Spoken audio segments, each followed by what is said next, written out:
I swear Gen Z is the first generation where nobody has a completely unique personality or character, since everybody spends an unholy amount of time consuming and being moulded by the same 3 or 4 social media algorithms.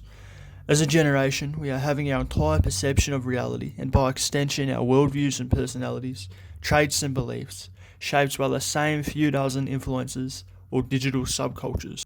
I feel like this is having the effect of transforming millions of Zoomers into carbon copies of each other. At my own school, for example, you could just go up to any random person, look them up and down, and just by how they look and speak, what they wear, and how they carry themselves, you can tell with a high degree of accuracy what their TikTok For You page will look like, or what YouTube content they consume on a daily basis. In other words, a large portion of their character has been shaped by their experiences online. Take gym bros, for example.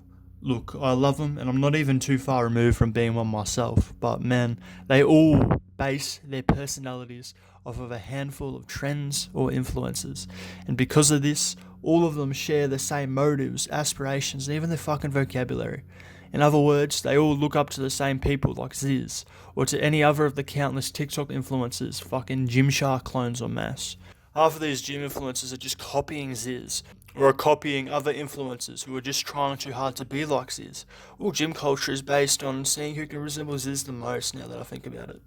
Anyway, this goes back to the core point. Since Gen Z mostly form their opinion based on whatever the algorithm serves them, you end up with millions of people indulging in the same cult-like subcultures, believing the same things, living the same lifestyles, with barely anything of their own to form a unique personality with. The single worst example of this I can think of is probably the asocial, borderline autistic, single mother raised, given an iPad at 2 years old, terminally online spur you can often see. This isn't meant to make fun of those people, because I actually have a lot of sympathy towards them, but merely to illustrate the point I'm trying to make. These tormented souls all follow a similar path in life. They were raised by parents who weren't deeply involved in raising their children, often providing them an iPad, computer, or some other form of unsupervised connection to the internet at a young age, usually before they're even 4 years old. From here, these children learn their social cues from content creators, memes, and the like, stunting their social growth and making them incredibly awkward and reserved. Year to year, this compounds, and by the time they enter high school, what was once a promising young man or woman has become a social reject who watches YouTubes or plays video games for 18 hours a day. Above all, these people are fucking annoying. A lot of them seem to be pop history or geography nerds for some reason. I remember when I was 16, I unfortunately had a class filled with these people.